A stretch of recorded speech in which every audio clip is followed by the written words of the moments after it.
mag-relax, at mag-travel sa malayo.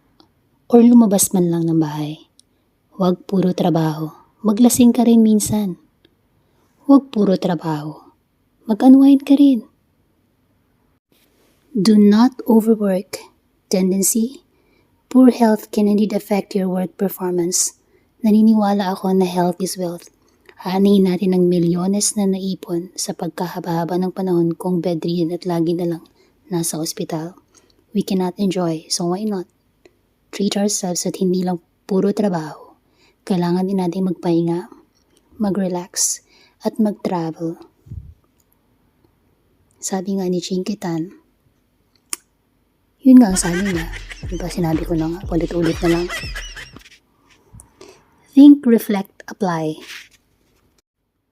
O sige na, napahaba na yung kwento ko. Magtatrabaho muna ako.